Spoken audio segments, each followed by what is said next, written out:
What's going on, JW Faction? My name is Josh Williamson. So for this whole video recipe, I'm going to show you how to make a Japanese cheesecake. Very easy. Well, actually, it's not very easy at first, When you first make it for the first time, it can be a bit challenging, but the steps are easy when you get the hang of it, okay?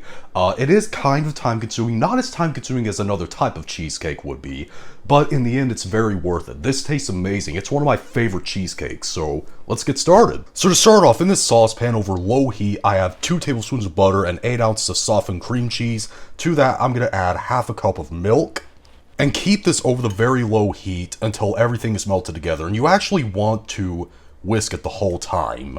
Alright, so the mixture is completely melted. Now what I've done is I put it in a separate bowl and I'm going to let it cool down to room temperature while we work on everything else. Alright, so for the next step, in a stand mixer I have 6 egg whites. To that, I'm going to add half a teaspoon of cream of tartar. Now, the cream of tartar is not 100% necessary. You don't need to add it.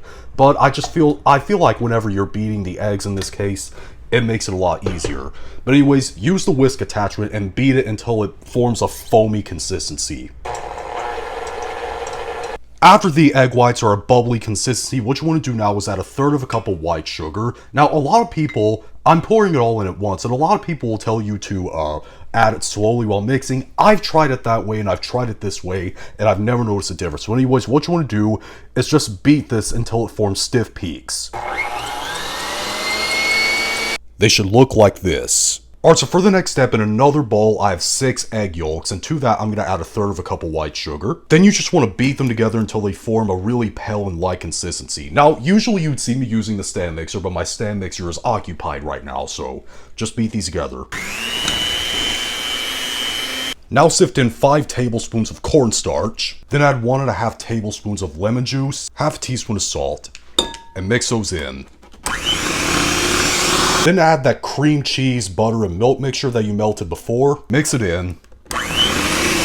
Here's one of the challenging parts. What you want to do is take some of that egg white mixture, a little bit at a time. You could add it all at once, but adding a little bit at a time just makes it easier.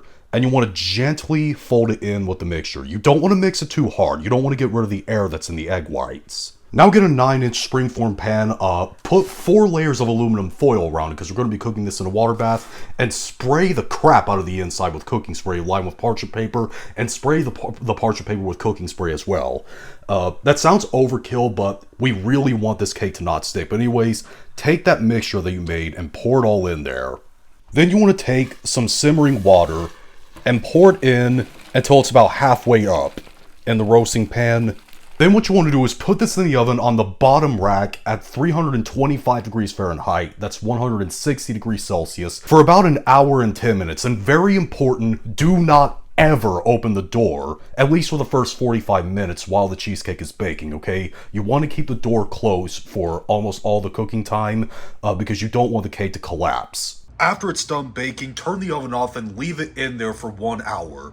After it's sat in the oven for 1 hour without opening the door at all, take it out of the water bath and just let it cool down completely at room temperature. Then when it's done, I'll come back, I'll cut a slice off, and I'll show it off for presentation. And also, yes, it did deflate, while it was resting in the oven. Do not be alarmed about that. That's natural. It happens. Alright, our Japanese cheesecake is done. Like I said, it was very easy to make, when you get the hang of it. At first, it can be a bit challenging. The steps are easy, though. And it also is a bit time-consuming, but in the end, it's worth it. This is one of my favorite cheesecakes ever. I also really like how jiggly it is when you cut a slice off. It's really cool. But also, Japanese cheesecake, it's a lot different than regular cheesecake. It's very fluffy and light, and the flavor is a lot lighter than normal cheesecake, but it's so good.